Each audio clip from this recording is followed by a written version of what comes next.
Hello, Malu എവിടെ? ആ, duty കഴിഞ്ഞു. ഡ്രസ്സിംഗ് റൂമിലുണ്ടാവും. Thank you. Dressing room.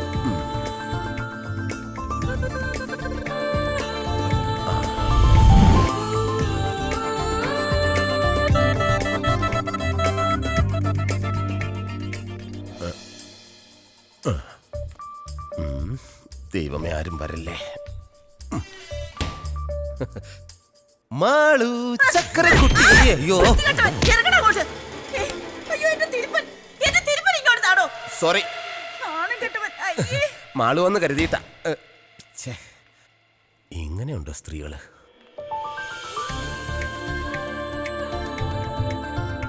Malu, നീ ഡ്രസ്സിംഗ് റൂമിലുണ്ടെന്ന് കരുതി ഞാൻ അതിനകത്ത് നിന്ന് കയറി.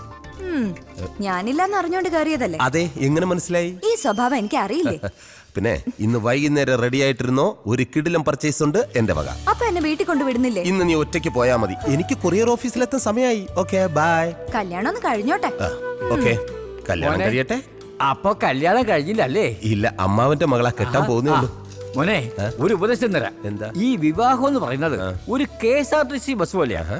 അതായത് പുറത്തു നിൽക്കുന്നവർക്ക് അകത്തോട്ട് ഉന്തി തള്ളി കയറിയാ മതി. എന്നാ അകത്ത് നിൽക്കുന്നവർക്കോ എങ്ങനെയെങ്കിലും പൊത്തിയാടി പുറത്തേക്ക് വരണമെന്നാ. ദേ, എന്റെ ഒരു അനുഭവം വെച്ചാ ഞാൻ പറയുന്നത്. ശരി, പോടോ അസൂയക്കളവാ. ഭാഗ്യം, ഇന്നെങ്കിലും ബ്രേക്ക് കറക്റ്റ് കിട്ടി.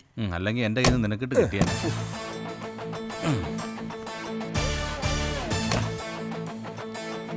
Good morning. Good morning. വെറുതെ നിൽക്കണോ?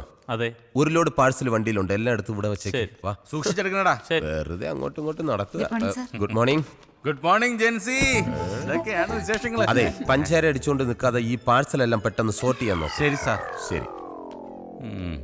ജെൻസിക്ക് വല്ല കാര്യമുണ്ടോ അവനൊക്കെ ഒരു സാറേ സാറെന്നൊക്കെ വിളിക്കാൻ? പിന്നെ ഹണിമൂണൊക്കെ കഴിഞ്ഞിട്ട് എങ്ങനെയുണ്ട്? ആ, കുഴപ്പമില്ല. വല്ല സംശയം ഉണ്ടായ നമ്മളോടൊക്കെ ചോദിക്കണേ. അതെ ചേട്ടാ, ഒരു കാര്യം ചോദിച്ചാ ആരോടെങ്കിലും പറയൂ? ആരോടും പറയില്ല, ചോദിച്ചോ. 2 വർഷം കഴിഞ്ഞ് കുട്ടികൾ മതിയെന്ന ഞങ്ങളുടെ തീരുമാനം. അതിനെന്താ ചെയ്യണ്ടേ? ഒന്നും ചെയ്യാണ്ടിരിക്കുക, ഏ? അതേ ഉള്ളൊരു വഴി. എന്നാലും പറയേ. ചേട്ടനൊന്നും പറഞ്ഞിട്ട് കാര്യമില്ല. എന്താ ഇത്ര അത്യാവശ്യം? പറ്റിക്കഴിഞ്ഞ നിന്റെ ചേട്ടനാ. എന്താ ഏട്ടാ? അയ്യോ, എപ്പോഴായിരുന്നു? ബോധം വീണോ? എന്താടാ? കരയല്ല ചേട്ടാ ഇങ്ങനെ. ചേട്ടാ സമാധാനിക്ക്. ഇതൊക്കെ എല്ലാവരും ജീവിതത്തിൽ ഉണ്ടാവുന്നല്ലേ ചേട്ടാ. ഞാൻ വരാം, പിന്നെ വരാം. ചേട്ടൻ വെച്ച് കരയല്ലേ? എന്താ പ്രശ്നം? ചേട്ടന്റെ ഭാര്യ പ്രസവിച്ച് പെൺകുഞ്ഞാന്ന്. ഒരു പെൺകുഞ്ഞ് ജനിച്ചതിനാണോ നിനക്ക് നിന്റെ ചേട്ടനും ഇത്രയും ടെൻഷൻ? എടാ, പെൺകുഞ്ഞെന്ന് പറഞ്ഞാൽ വീടിന്റെ വിളക്കാണ്, അതറിയോ? ഇപ്പൊ തന്നെ 6 വിളക്കുണ്ട് വീട്ടില്. ഇതിനെല്ലാം കൂടെ എണ്ണ ഒഴിക്കാനുള്ള കാശ് നീ തരുവാടാ? കഴിഞ്ഞ മാസം ശമ്പളം ഇങ്ങനെ. നീ സമാധാനപ്പെടും. പാചകം അടിക്കാൻ വേണ്ടി എല്ലാത്തിനും നല്ല മിടുക്കാണ്. കൊച്ചേ, കവർ വല്ലതും ഉണ്ടെങ്കിൽ അന്നേ. വിളക്കാണ് പോലും. ഇതാർക്കിത്? ബാബാ കല്യാണി. ബാബാ കല്യാണി, ബാബാ കല്യാണി. സ്വാമി ശരണം. അതെ, ശ്രദ്ധയില്ല. ഇത് ജെന്റിൽമാനാ, ഇവൻ കൊണ്ട് കൊടുത്തോളൂ. പ്രിൻസേ, ഇതുകൊണ്ടുപോയി പുറത്ത് കളഞ്ഞേ. ഇതാരടി തെങ്ങന്തയൊക്കെ കൊറിയറിൽ അയച്ചത്? തേങ്ങയായിട്ട് അയച്ചതാന്നേ. മേൽവിലാസം കറക്റ്റ് അല്ലാത്തത് കൊണ്ട് ഇതിനകത്ത് കിടന്ന് മുളച്ചതാ. ഇനിയുണ്ട് ഒരു 10-16 എണ്ണം. ഇതെല്ലാം എടുത്ത് മാറ്റിയില്ലെങ്കിലേ കൊറിയർ ഓഫീസ് തെങ്ങും തോപ്പായിട്ട് മാറും. ഇനിയെങ്കിലും നീ കറക്റ്റ് ആയിട്ട് അഡ്രസ് നോക്കി കസ്റ്റമർക്ക് സാധനം കൊടുക്കാൻ നോക്കേ. പോവല്ലേ ഞാൻ എപ്പം നോക്കിയാലും പോവല്ലേ. പെമ്പിള്ളാറെ വല്ലതും ഉണ്ടെങ്കിൽ ഒരെണ്ണം എടുത്ത് തന്നെ. എനിക്ക് മനസ്സിലായി. Ramani KP charms beauty parlour. Ramani KP charms beauty parlour. Charms beauty പാർലറിലെ Ramani KP. Come follow me, follow me.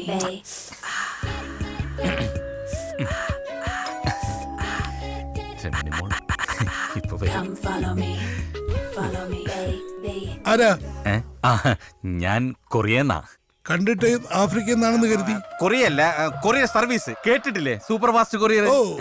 ഒരു കവർ ഉണ്ടായിരുന്നു. ഇങ്ങനെ തന്നേക്കും. സാറിനല്ല, പിന്നെ മാഡത്തിനാ. മേഡമോ? രമണി മാഡത്തിന്. രമണി മേഡമല്ല, മാനാ ഈ ഞാൻ. അയ്യേ, അതെങ്ങനാ ശരിയാവുന്നത്? രമണി എന്ന് പറയുന്നത് സ്ത്രീയല്ലേ? എടോ, എന്റെ മുഴുവൻ പേര് രമണീദാസൻ നായർ. എന്റെ ജ്യേഷ്ഠന്റെ പേര് ഗൗരീദാസൻ നായർ. എന്റെ അനുജന്റെ പേര് ശോഭനദാസൻ നായർ. ആ ഐശ്വര്യ റായ് സാറിന്റെ സഹോദരി ആവാതിരുന്നു ഭാഗ്യം. അതെന്താ? അല്ലെങ്കിൽ സാറിന്റെ അച്ഛൻ ആ സുന്ദരി കൊച്ചിന് ഭാർഗവൻ പിള്ള എന്ന് പേരിട്ടാനെ. ഒരാള് വന്നിരിക്കുന്നത് എന്നാ ഒപ്പ് വേണ്ട. ഒരൊറ്റ ഒപ്പിയുണ്ടല്ലോ, രമണി ചാച്ചഞ്ഞായേരി. വാതിലും തുറന്നിട്ടിട്ട് നിന്റെ അച്ഛൻ ഇത് എവിടെ പോയതാടി? ടിവിയുടെ മുമ്പിൽ കാണും. റോഡ് ക്രോസ് ചെയ്യുമ്പോ വണ്ടി ഇടിച്ചെന്നോ? എന്നിട്ട് ഹോസ്പിറ്റലിൽ കൊണ്ടുപോയില്ലേ?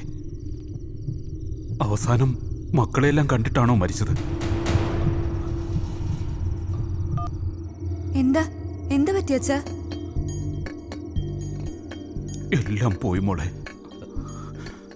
ആക്സിഡന്റിൽ മരിച്ചു. ഈശ്വര, ആരാ അമ്മവാ? അത്തിമുറ്റത്തെ ജയന്തി. അതാരാ അമ്മവാ? ആ കുങ്കുമപ്പൂവിലെ പ്രൊഫസർ ജയന്തി. ആദ്യം ആ രുദ്രൻ, പിന്നെ ജയന്തി. ഇത് ഞാൻ എങ്ങനെ സഹിക്കും? നിന്റെ അച്ഛന് സീരിയൽ ഭ്രാന്ത് തീർന്നില്ലേ? നിങ്ങൾ കുറെ നേരമായി വന്നിട്ട്? ഇല്ലമ്മാവാ, കുറേ നേരം ആയേ ഉള്ളൂ. ആ, നീ പോയി ചായ എടുക്ക്. ആ. ആ, നീ ചായ കുടിച്ചിട്ട് പോയാ മതി. പോയിട്ട് അത്യാവശ്യമുണ്ട്. ആ അതെ, എന്താ? പരസ്പരം കാണണം. നമ്മള് ഇപ്പൊ കണ്ടില്ലേ? നല്ല സീരിയലാ, തുടങ്ങാറായി. ഞാൻ കാണാൻ പോവുക. ഇങ്ങനെയുണ്ടോ സീരിയൽ ഭ്രാന്ത്?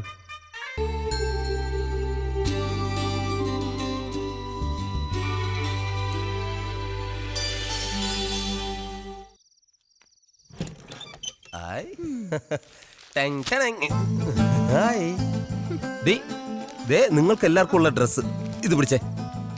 ഈ ഏട്ടന് ഇത്ര നേരത്തെ വന്നൂടെ? എടി, നേരത്തെ വന്നാ ഇത്രയും സാധനങ്ങൾ നിനക്ക് വാങ്ങാൻ പറ്റൂ? ആ, ഇവിടെ ആർക്കൊന്നും അറിയില്ലെന്നാ വിചാരം. അല്ല, മാളി ചേച്ചി എന്ത് പറഞ്ഞു? നിന്റെ നാവിന്റെ നീളം അല്പം കുറയ്ക്കാൻ പറഞ്ഞു. അവിടെ ചെന്ന് ഇത്രയും നേരം അടയിരിക്കാതെ നിനക്ക് ആ പെണ്ണിനെ ഇങ്ങ് വിളിച്ചോണ്ട് വന്നൂടെ? ആ, ആഗ്രഹമില്ലാഞ്ഞിട്ടല്ല.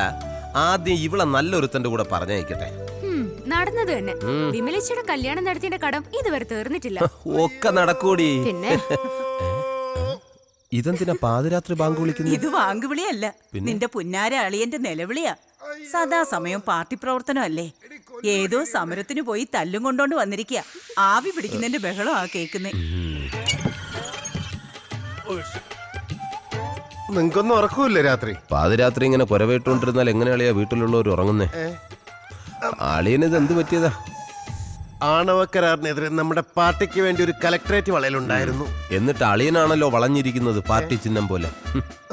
ഇപ്പോഴാടി നിന്റെ ഭർത്താവിന്റെ പേരിനൊരർത്ഥം വെച്ചത്. എന്ത്? TK പ്രഭാകരൻ, തല്ലുകൊള്ളി പ്രഭാകരൻ. ശവത്തി കുത്താതളിയ. അല്ല, ഇനി അടുത്ത സമയത്തെങ്ങാനും സെക്രട്ടേറിയറ്റ് വളയാൻ പോകുന്നുണ്ടോ? ഉണ്ട്. ഡേറ്റ് ഫിക്സ് ചെയ്തിട്ടില്ല. ഫിക്സ് ചെയ്തിട്ട് നേരത്തെ അറിയിക്കണം. എന്തിനാ? ഒരു വളഞ്ഞ ശവപ്പെട്ടി മേടിച്ചു വെക്കാനാ. അളിയ, എന്റെ പൊന്നളിയ, അളിയൻ ഇങ്ങനെ വളഞ്ഞ് എന്റെ പെങ്ങളെ വിധവയാക്കരുത്. പാർട്ടി പ്രവർത്തനം വെറുതെ തല്ലുള്ള. എടേ, നമുക്ക് പോയി കിടന്ന് ഉറങ്ങാൻ നോക്കും മനുഷ്യ. നാട്ടുകാരുടെ തല്ലും കൊണ്ട് വന്നിരിക്കുന്നു. ഇനി ഉറക്കം മാത്രം നടക്കൂ. നാളെ തല്ലുകൊള്ളാൻ നോക്കണം. എന്ത് പറ്റിയളിയാ? ഒന്നുമില്ല അളിയ,